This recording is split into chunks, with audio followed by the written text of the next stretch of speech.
Pero nagtataka ako, nailipat nila ba't hindi pa idiniretso dito? Private ba yung towing truck? Mismo po sir, truck ng MMDA mismo sir, yung malaking truck. And nakita ko doon sa video, may truck, ELF, binawasan ang buhangin mo, ano? Opo sir. Ilang beses binawasan? Mga 4 siguro po sir, Apat o na 5. truckload, nung maliit na truck. Yung MMDA po sir, nakatalaga doon mismo. Kaya kasi nga, may barak. Oh. inescortan kayo ng MMDA papunta dito, hindi hinila, iminaneho mo. Opo. Brother, illegal impounding yun. Hindi dapat in-impound.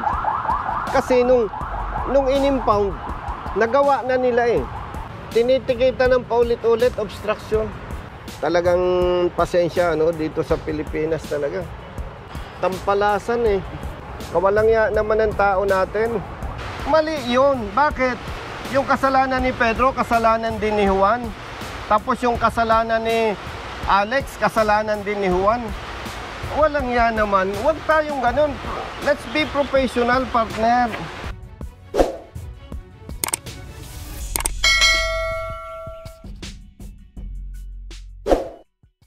Hindi po nagkakamali, siya po yata pinag-clearance po. Opo. Hindi, ganito eh. Yes sir, yes sir. Brother, naka-record tayo, no? Apa, opo. Hindi naman ito personal eh. Yes sir, apa. No.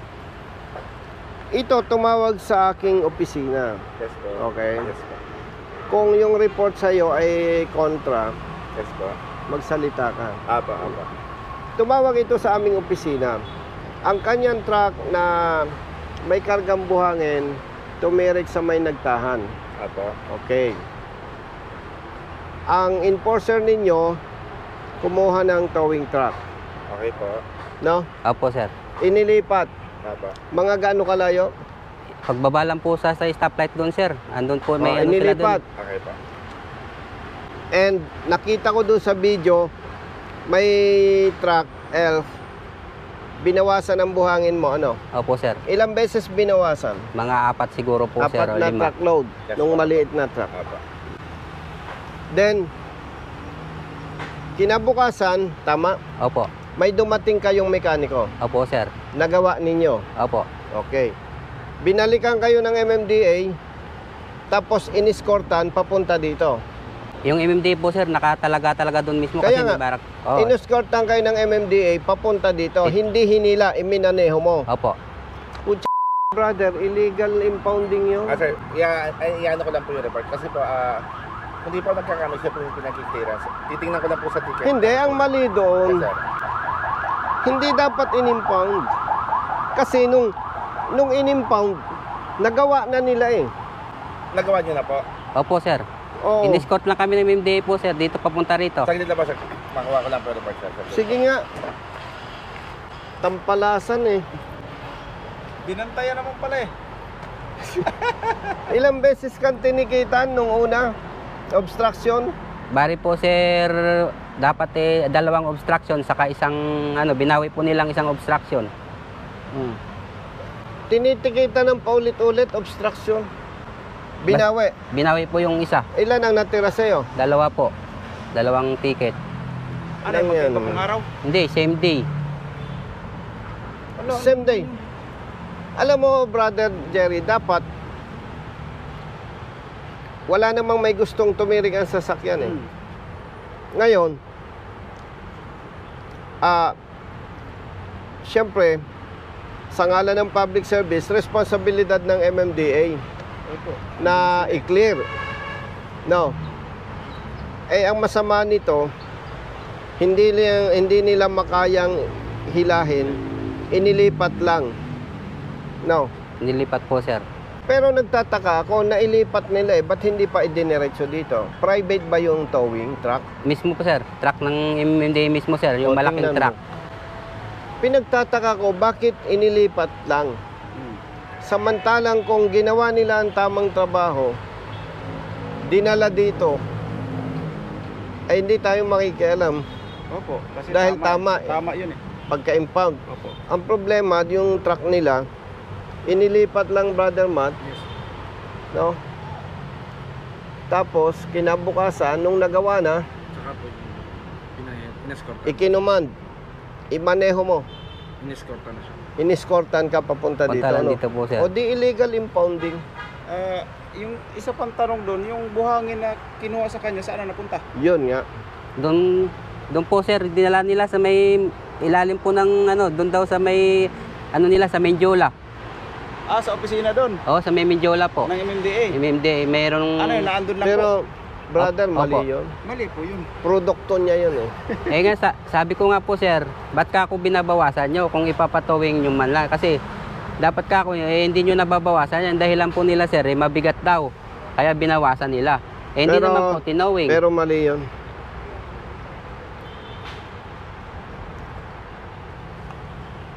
Tapos tingnan mo, brother Jerry, nag-i-impound sila ng mga sasakyan, nakabalandra lang, Ulan init po. ulan, init, ulan. Eh samantalang halimbawa ikaw ay may-ari nito, hinuli ka at sinabing kolorom, eh ang lumalabas, sinentensyahan ka na eh. Opo. Samantalang may karapatan kang mag-contest, may investigation, ay papaano kung after the contest mali ang apprehension sa'yo? Hindi, naperwisyo ka na, ano. Talagang pasensya, ano, dito sa Pilipinas talaga.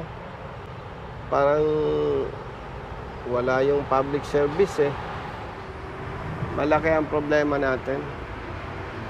Nalilimutan na yung tunay na public service. No? Katulad niyan, pinagmulta na halimbawa ikaw, impound pa yung sasakyan. Oo. Kung hindi ako nagkakamali, 3 months. 3 months pong ano. Ibig sabihin, pinagmulta ka na, pinarusahan ka pa. Papaanong parusa? Yung pinakakaingat-ingatan mo sa sasakyan. Di ba? Tubos na po sir. Ito po kasi ang ticket niya, sir. Natubos na po namin. Ito po kasi ang ticket niya, sir. Anong nakalagay? Ito po, sir. Ito po ang plaka niya, CH5311. O, anong nakalagay? Ito po ang nakalagay, sir. As per advice, 300 base. Secure clearance from office of the chairman before release, sir. Alam mo, pasensya na ha. Yes, sir, po. Ang ikinakabuhisit ko dyan, paanong clearance, mali nga yung pagka-impound. Pasensya na, ako nagagalit ha, hindi sa iyo. Yes, sir. Perwisyo eh. Yeah. Ako naman, sir, bilang... Hindi, alam ko. Wala ka naman sa posisyon para magdesisyon eh. Opo. Ang questionable dyan, isang linggo na kayong walang hanap buhay. Opo sir. Sir. Attorney, Yes. nandito ako sa impounding ninyo sa Pasay. HK? Yes, bakit? Sino ba ang supervisor ninyo dito sa pag-i-impound ng sasakyan? Nasa ano siya? Tumana. Alam mo partner, Yes, ano yan? ikukwento ko lang sa'yo at ito naman, iimbestigahan mo eh. Kawalang ya naman ng tao natin. Alam mo kung bakit? May truck na tumirik sa nagtahan. Huwebes last week. May kargang buhangin. Yung enforcer ninyo kumuha ng towing truck.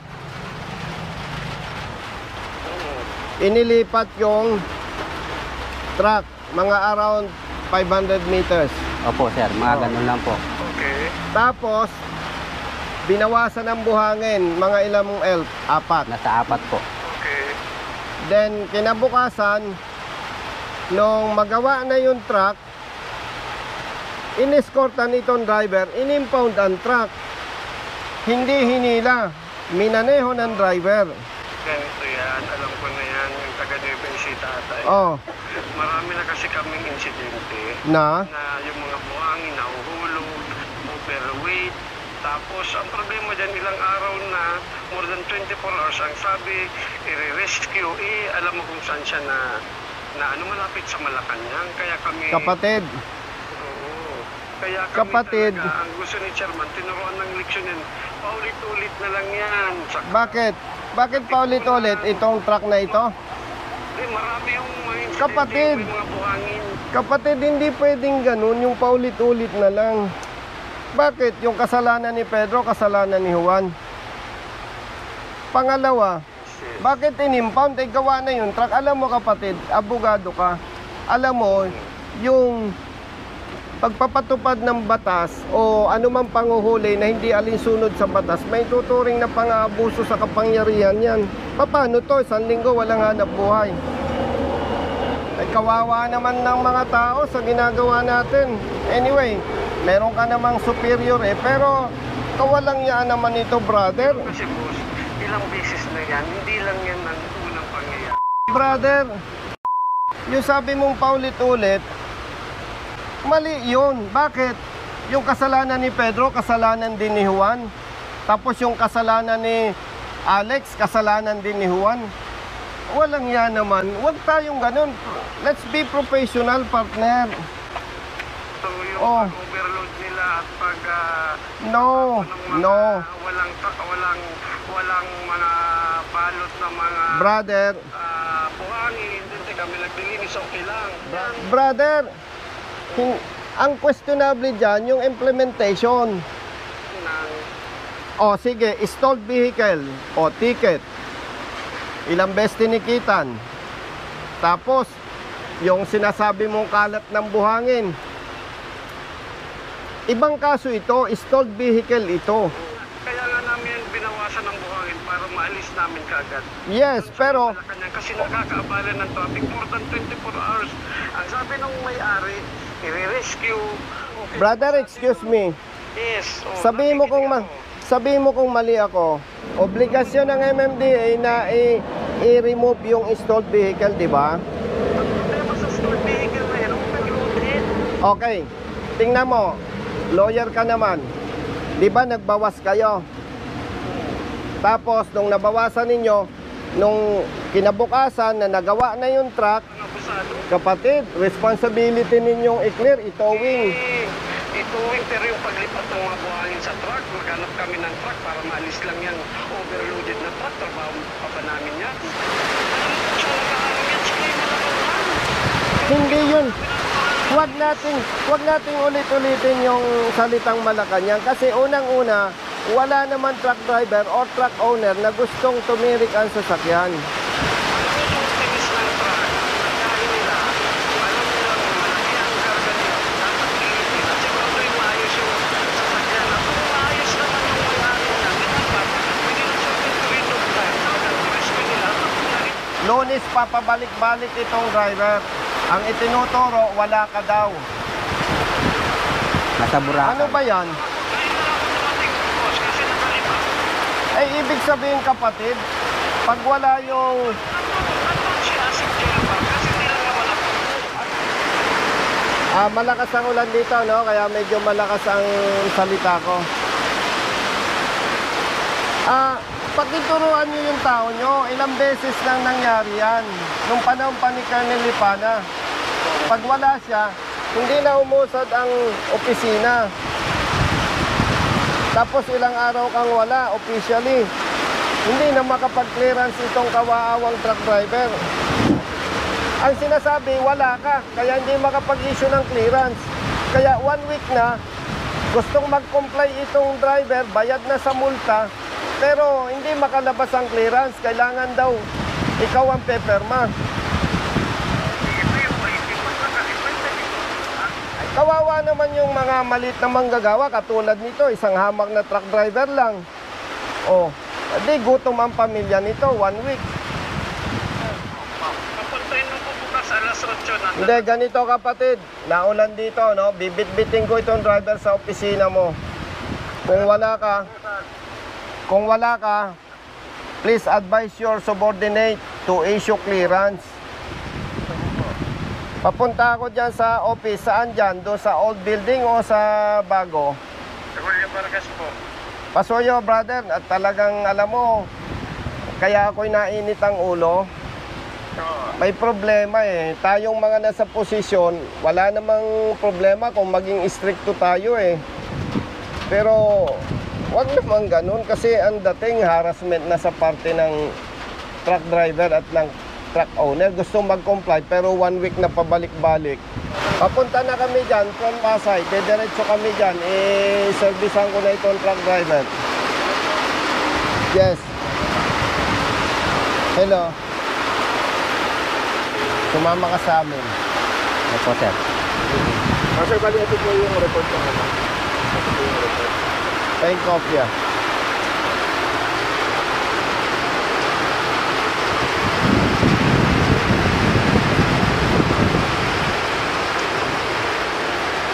Kawawa ang mga tao. Yung mahihirap. Kung ito, anak ni Governor, matagal nang na-release yung truck niya. Oh. Oh, di ba? Kung ang may-ari ng truck ay Governor o Congressman, sigurado na i-release na yan.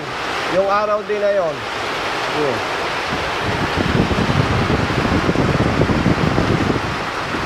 Kung ang panalangin ng mga naapi ay nakakamatay, marami nang namatay na nasa posisyon.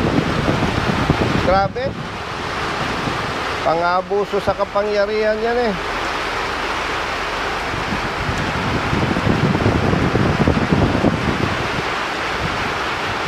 Sabihin ko sa MMDA, kukuha ko ng towing truck, i-accredit nila, no? No?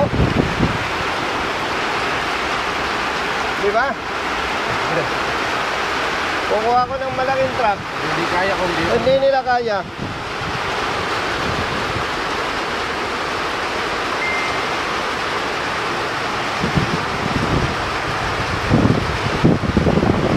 Tayo na, brother. Let's go. Brother, daram ng payong.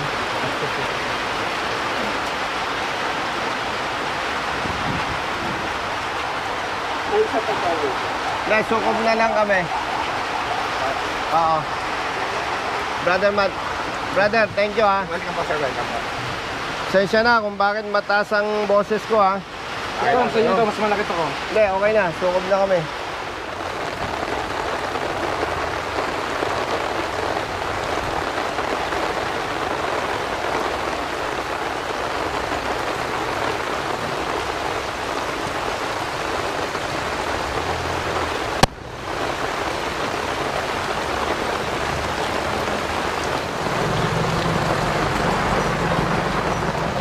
Nakalagpas po dyan yun sir sa siding, mga ganyan po. Ayan ngayon. Saka Wala. may trapal eh. May trapal eh. Paano mananabog yung buhangin? Diba? Kaya nga po sir, sinasabi ko sa kanila, bakit nyo binabawasan yan? Eh, hindi nyo Brother naman... Matt, paano mananabog ang buhangin? May trapal. Kaya nga po, oh.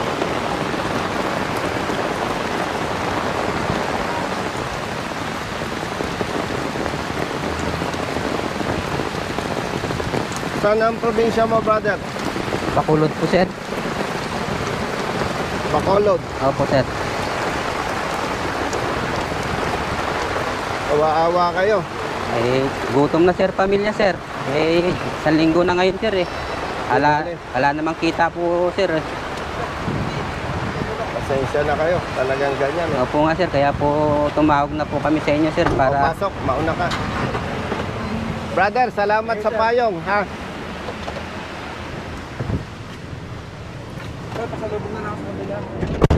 Dito po, wala dyan. Sa information lang. Sinong nandyan? Si chairman po nandiyan pa rin. Hindi, kay attorney, ano. Anong floor si attorney, ano yan, Lian? 15 po. 15. May kukunin Yes, kaming boss. clearance. Thank you. Let's go.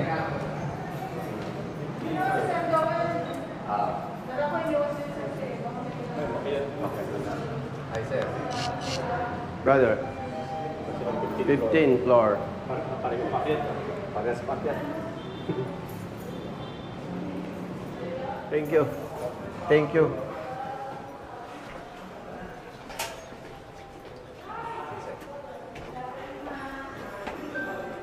Thank you. Ay. Brother, Sino boss mo? Kami ho yung Tatay ko po. Ay, okay. 15th floor. Nandito pala kayo. Going out.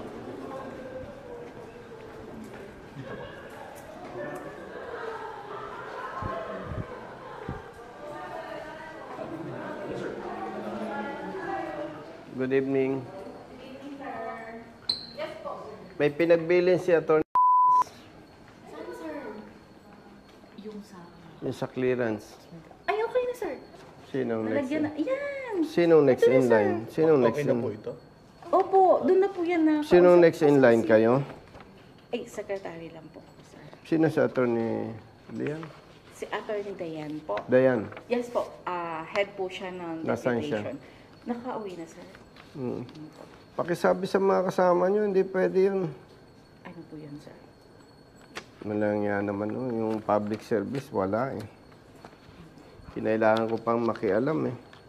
Ano ito? Nasaan yung release na nakalagay Ay, dyan? nasa kanya po lahat. Nasa Ito lang po yung Hindi binigay po, na. yung envelope po, lahat po. Pati Ito, po yung please release that clearance. for the truck with plate Yan na po yung number. ipapakita niya. Tapos natawagan na rin po yung sa towing, sa impounding. Sige. Yung head po no na i-ano na po. Thank you, ha? Thank you. Sige po, sir. Ano kayo, overtime? Or 24 oras kayo? Hanggang 7 lang, sir. Kasi Okay. di ba po 7 to 4 lang yung office po. Kaya lang kailangan may mag-extend para po kunwari kayo may darating. Okay. May mag-a-assist Okay, po. thank you. Thank you rin po.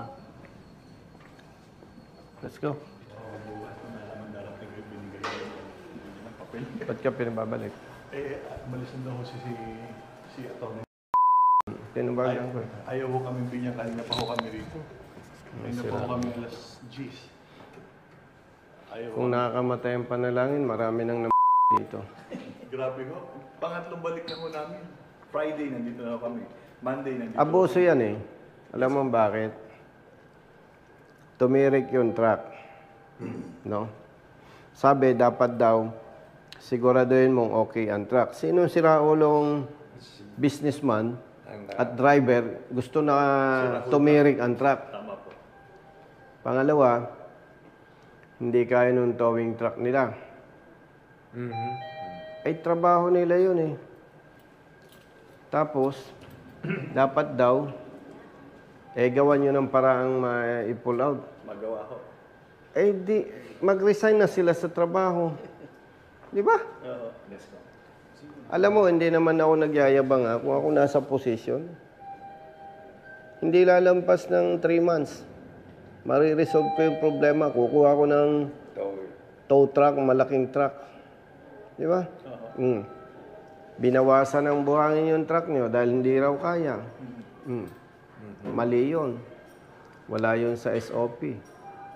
Tapos hinila. Mga more or less 500 meters. Dahil hindi nila kaya. Kinabukasan nung nagawa, gawa na, in-impound pa. Inaskaltan ho. Tapos,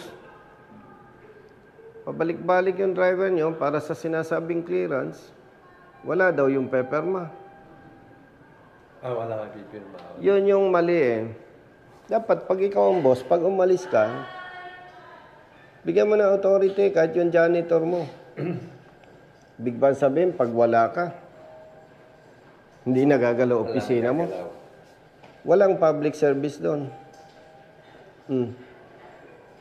Yan ang problema eh. Maraming matatalino, hindi ginagamit ang talino. Ang public service, simple. Una, may palisiya, may ordinansa, may guidelines, ipatupad mo ng tama sa pinakamabilis na pamamaraan. Magawa mo lang yon, mabuting public servant ka na. Hindi mo kailangang magpamerienda, magpakape, yung tamang trabaho lang. Isipin mo, 1 linggo na pala. Napilitan pa akong makialam. Buti nga ho, natulungan nyo kami. Kung hindi ho, pababalik-balikin na naman ho kami. Ngayon, pag hindi ginagawa ang tama, kahit malinis kang mag-isip, mag-iisip ka, gusto suhol. Sabi, marami daw truck na nagsasabog-sabog ang buhangin. Ay kung totoo man yun, wala kayong kasalanan. Kung kasalanan ni Pedro, ni Juan, hindi kasalanan ni kung sino man yan. Anyway, sabi ko nga, kung namamatay ang panalangin, marami nang Hindi bale, charge to experience. At wala naman permanente sa mundo. Tayong lahat ay temporary. yung masasama at hindi ginagawa ang tama. Temporary din lang eh. Ang mahalaga na lang, hindi tayo abusado. Ginagawa natin yung alam nating tama na makakabuti sa kapwa. Hindi naman natin sila pwedeng diktahan eh. Kawawa talaga kayong mga taga-probinsya. No? Nakita nyo yung problema? Grabe po. Ako, honestly, kuya, hindi ko plananong pumasok sa politika. Napilitan lang ako. Kasi nung nag-retire ako, wag na daw ako makialam dahil retired na ako. Ibig sabihin pala, kahit mali ang ginagawa ng iba, dahil retired na lang ako, wala akong pakialam. Oh. Kaya ako, niloob ng Diyos sa suporta ng taong bayan, ang One Rider Party List nakaupo sa Kongreso. Oh. Kailangan ipagpatuloy ang advokasya. Kasi wala namang magtatanggol sa driver na katulad niya. Oh. Pero alam mo ba kung gusto mong mabilis? Yung totoong nangyayari, mag-offer ka ng suhol. Oo. Uupo ka na lang. Hindi, yun ang totoo. Kung ikaw ay corrupt, simple lang. Boss, ano bang maganda dyan? Tulungan nyo na kami, kami ng bahala. O sige sir, upo lang kayo dyan. Tatakbo ang papel, i-deliver sa'yo. Pero, maglalagay ka. Hindi pwede yun. Kung hindi kayang gumawa ng tamang serbisyo, mag-resign na lang. Diba? Anyway, lahat naman may hangganan eh. Hindi lahat ng bagay permanente. Diba? Panahon yan. Basta tama, pwede tayong makipag-away. Pang beses yun na kami natulungan. Yung una, yung timbangan doon sa Saragosa, pinuntahan ni Kong Cositas. Sa Saragosa? 2 timbangan. Isa sa... Yun naman timbangan dyan sa NLEX. Sa North. Ako rin tumawag doon. Yung timbangan naman sa North, pag tinimbang, overload raw. Binawasan, tinimbang, tumasan timbang. Binawasan, tumasan timbang. Sabi ko, dagdagan nyo na lang, mga bababa ang timbang. Tapos, technically, napatunayan natin, defective ang timbang. Kinausap ko si Secretary Bunuan ng DPWH. Maganda naman, inaksyonan agad. Pati NLEX, inaksyonan agad. Brothers, thank you ha. Halika. Para may background. Papakita ko kay Sergio. Rick, Chris. Halika. Makapakita sa Nueva Ecija Truckers Association.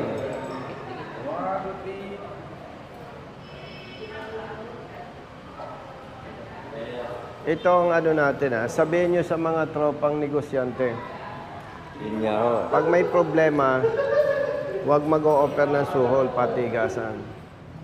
Maraming salamat po ako. Asa sasakyan nyo? Ay, meron na po.